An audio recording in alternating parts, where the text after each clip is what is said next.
El sol ardía sobre los campos de Pacho, Cundinamarca. Allí, entre el polvo, la pobreza y los sueños truncados, nació José Gonzalo Rodríguez Gacha. Era un niño de mirada seria, con una determinación que pocos adultos podían sostener. Su familia vivía de lo poco que daban las tierras, y muy pronto entendió que la ley y la justicia eran privilegios reservados para otros. Desde joven, Gacha sintió la necesidad de escapar. Se convirtió en comerciante, en arriero, en contrabandista de esmeraldas.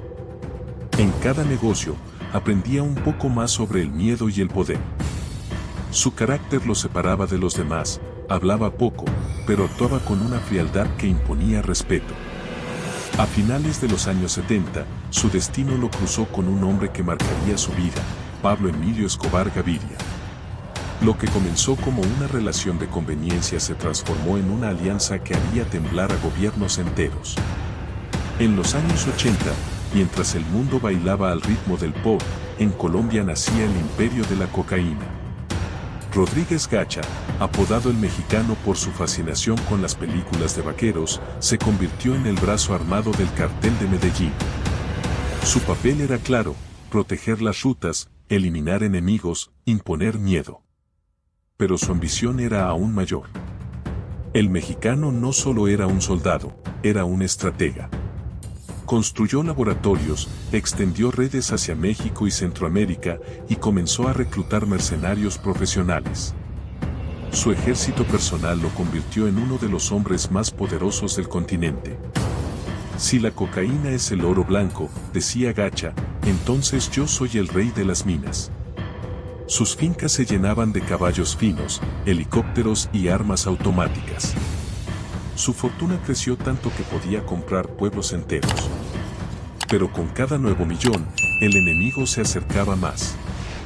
Que lo que yo he hecho con el pueblo de Pacho es ser, lo primero, muy humanitario, que lo puede decir mucha gente. Lo segundo, hacer obras, que es lo que me he dedicado a hacer, y eso lo llevo haciendo hace 5 años. Hombre, pues a mí me ha molestado bastante porque se dice que se expendía bazuco en la taberna de la Chihuahua. Yo soy una de las personas que le tengo bastante bronca al bazuco, porque de aquí a mañana, si un trabajador que me maneje una empresa se me envicia al bazuco, es un vicio que está amenazando al pueblo colombiano actualmente, que inclusive nosotros con unos grandes amigos míos teníamos una campaña en contra del bazuco, porque eso va en contra de todos nosotros, de nuestros hijos y de todos los familiares y los trabajadores de nosotros.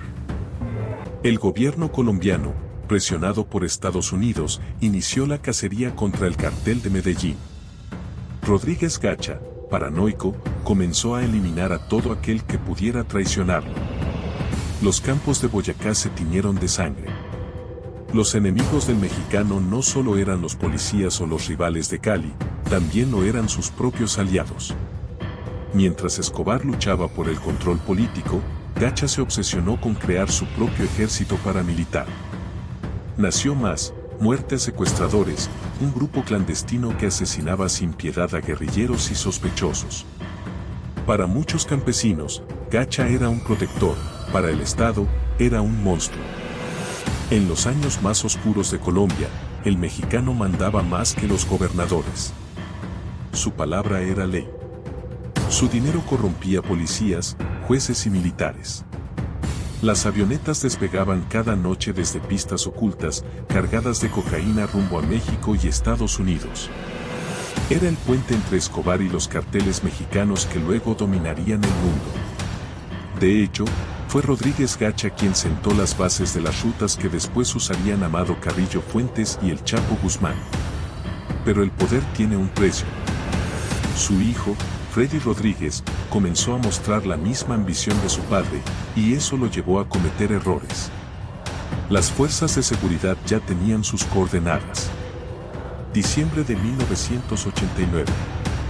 El país estaba en guerra abierta. Escobar huía, los políticos caían, y el mexicano se convirtió en el objetivo número 1. La inteligencia militar lo rastreó hasta Tolú, Sucre, una finca junto al Mar Caribe. La mañana del 15 de diciembre, helicópteros rodearon la zona. Rodríguez Gacha, junto a su hijo y sus guardaespaldas, intentó escapar entre el monte. Pero el ejército ya los tenía rodeados. El tiroteo fue brutal. El mexicano cayó abatido, su cuerpo quedó junto al de su hijo.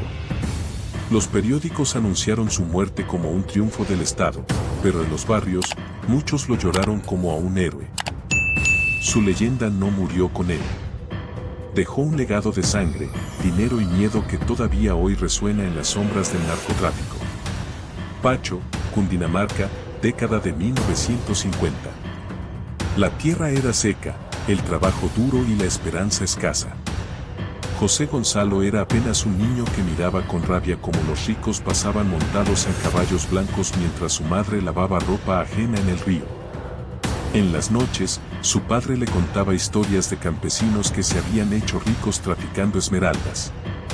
Aquello despertó una semilla, la ambición. Gacha no soñaba con ser sacerdote ni maestro. Soñaba con mandar. Y no tardó en descubrir que el miedo era más fuerte que el respeto. En su adolescencia, el mexicano comenzó como mula, transportando mercancía ilegal desde la frontera con Venezuela. Ropa, radios, whisky, cualquier cosa que dejara ganancia. Era un joven astuto. Aprendió a moverse entre policías corruptos y políticos cobardes. Cada favor pagado lo convertía en alguien más influyente. Su entrada al mundo del crimen pesado fue casi casual. Un día, uno de sus contactos le ofreció transportar algo nuevo, cocaína. Era 1976. Y aunque no lo sabía, esa decisión cambiaría el curso de la historia. En Medellín, se decía que un joven llamado Pablo Escobar estaba buscando socios que entendieran el negocio, que no tuvieran miedo de ensuciarse las manos. Rodríguez Gacha llegó con una reputación temible, un hombre sin piedad, pero leal. El primer encuentro entre ambos fue silencioso. Escobar fumaba, Gacha lo observaba. Ninguno sonreía. Eran iguales, dos hombres dispuestos a desafiar al Estado, al mundo y a la muerte. Así nació una alianza que pondría a Colombia en el mapa del terror. El mexicano se convirtió en el jefe militar y logístico del cartel de Medellín. Mientras Escobar controlaba la política, Gacha dominaba los laboratorios y las rutas.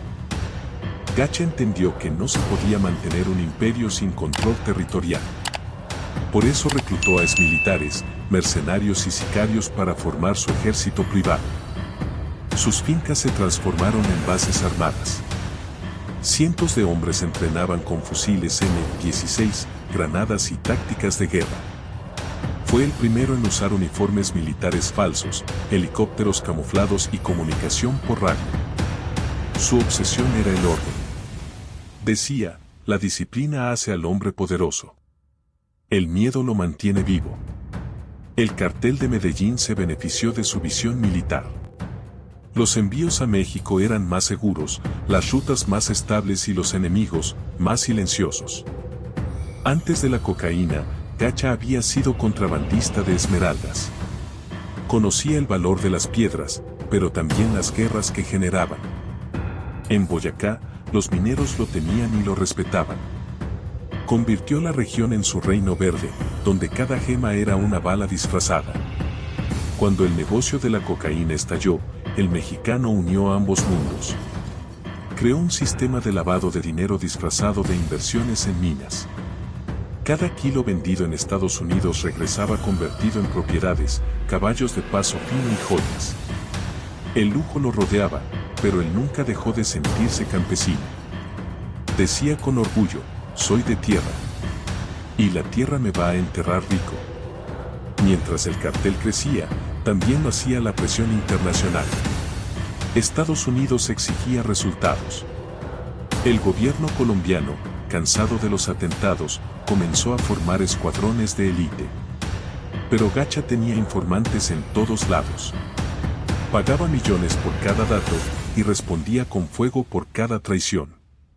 Uno de sus más leales hombres, Fernando Galeano, le advirtió: «Patrón, están cerrando el cerco». Y Gacha solo respondió: «Si me van a cazar, que sea con honor. Yo no me escondo». El mexicano ya no dormía. El dinero no lo tranquilizaba, las mujeres no lo distraían y los sicarios ya no lo hacían sentir seguro. Vivía rodeado de fantasmas, los que mató y los que lo traicionarían. Escobar, por su parte, comenzaba a perder control del cartel. Las diferencias internas se multiplicaban. Gacha quería mantener la guerra, Escobar buscaba negociar. Ese fue el principio del fin. En diciembre de 1989, el mexicano intentó huir hacia Panamá con su hijo. Pero ya lo estaban rastreando desde hacía semanas. Helicópteros militares lo persiguieron hasta una finca en Tolú. Rodeado, sin salida, Gacha gritó: «Hasta el último tiro, carajo». Las balas llovieron. Cayó junto a su hijo, como había prometido, peleando. Su cuerpo fue exhibido en los periódicos como un trofeo.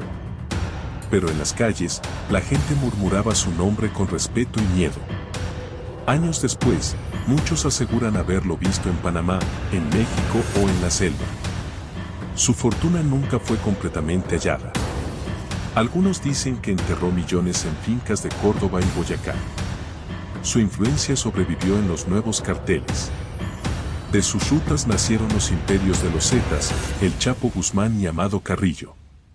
El mexicano fue más que un socio de Escobar. Fue el arquitecto de una red que cambió para siempre el crimen organizado en América Latina. La muerte del mexicano fue celebrada por el gobierno, pero el país no descansó. Porque cuando un hombre como Rodríguez Gacha cae, su sombra no muere. Solo cambia de rostro. En las noches siguientes, el viento soplaba entre las montañas de Pacho como si el alma del mexicano todavía caminara entre sus fincas. Los campesinos juraban escuchar disparos lejanos y motores de avioneta. Decían que su espíritu vigilaba los millones que nunca aparecieron. Los periódicos publicaron cifras imposibles. Cientos de millones de dólares desaparecidos, escondidos bajo tierra, en bóvedas, en cuevas o incluso bajo los establos de sus haciendas. La fortuna del mexicano se convirtió en leyenda. Durante años, los buscadores de fortuna recorrieron los antiguos dominios de Rodríguez Gacha. En Boyacá, campesinos cavaban de noche, buscando las ollas del patrón. Algunos decían haber encontrado fajos de dólares podridos, otros juraban haber sido perseguidos por hombres encapuchados. El mito creció tanto que el gobierno llegó a custodiar las fincas. Pero los rumores no pararon. Se decía que parte del dinero fue movido hacia Panamá y Belice, en manos de antiguos pilotos y contadores del cartel. Un viejo sicario, entrevistado años después, dijo: «Gacha sabía que iba a morir. Por eso escondió su plata. Dijo que si el infierno existía, él iba a ir rico». Mientras el mundo celebraba la caída del cartel de Medellín, una nueva generación de narcos empezaba a nacer. Y todos, absolutamente todos, tenían algo del mexicano en su ADN criminal. Porque fue Rodríguez Gacha quien enseñó a militarizar el narcotráfico. Quien creó la figura del narcoempresario que controla, ordena y mata con disciplina. Sus hombres sobrevivientes se dispersaron por Centroamérica. Muchos terminaron al servicio de los hermanos Cárdenas Guillén en México. Otros, con entrenamiento militar y hambre de poder, fundaron algo nuevo: los Zetas. El manual de guerra del mexicano fue su herencia. El vacío que dejó en Colombia fue ocupado por nuevos carteles. El de Cali, el norte del Valle, y más tarde los urabeños. Pero todos, de una u otra forma, siguieron las reglas que Gacha había impuesto: lealtad, orden, sangre. En México, los contactos que él había creado con los primeros cárteles fronterizos se convirtieron en las autopistas del narcotráfico moderno. Fue gracias a sus rutas y alianzas que hombres como Amado Carrillo Fuentes, Ismael El Mayo Zambada y Joaquín El Chapo Guzmán pudieron construir sus imperios. En los círculos del crimen se decía: el Chapo voló los cielos que el mexicano pavimentó.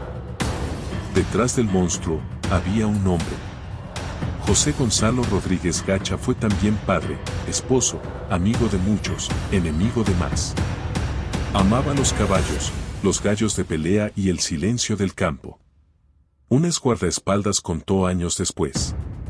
El patrón podía ordenar una masacre en la mañana y, en la tarde, llorar escuchando música mexicana. Esa dualidad lo hacía impredecible. Era capaz de abrazar a un niño y al minuto siguiente ordenar un asesinato. Vivía entre el amor y la muerte como si fueran la misma cosa. En la década de los 90, mientras su nombre desaparecía de los titulares, su figura empezó a multiplicarse en las calles. Sicarios jóvenes lo veían como un héroe. Grafitis con su rostro aparecían en barrios de Medellín y Bogotá. El mexicano se transformó en símbolo. Para algunos, era el criminal despiadado que hundió a Colombia. Para otros, el campesino que se enfrentó al poder y nunca se arrodilló. Su nombre se convirtió en espejo. Cada quien veía en él lo que quería ver. Años más tarde, investigadores hallaron documentos que indicaban que parte de sus empresas ficticias seguían activas. Nadie sabía quién movía el dinero. Se hablaba de hijos ilegítimos, herederos secretos y testaferros ocultos en Panamá. Algunos creían que Rodríguez Gacha había planeado su propia muerte, que el cuerpo exhibido no era el suyo. Las fotos, decían, no coincidían del todo. Así nació la teoría del mexicano inmortal. Un periodista escribió: si Escobar fue el rey del humo, Gacha fue el fantasma del fuego. Más allá de la leyenda, su historia dejó lecciones amargas. Gacha mostró al mundo que el dinero puede comprarlo todo, excepto la paz. Que el miedo puede gobernar un país, pero nunca durar para siempre. Hoy, en los pueblos donde aún se pronuncia su nombre, la gente dice una frase que quedó en el aire como una maldición. Cuando el mexicano mandaba, había miedo, pero había orden. Esa frase resume el dilema que marcó a toda una generación.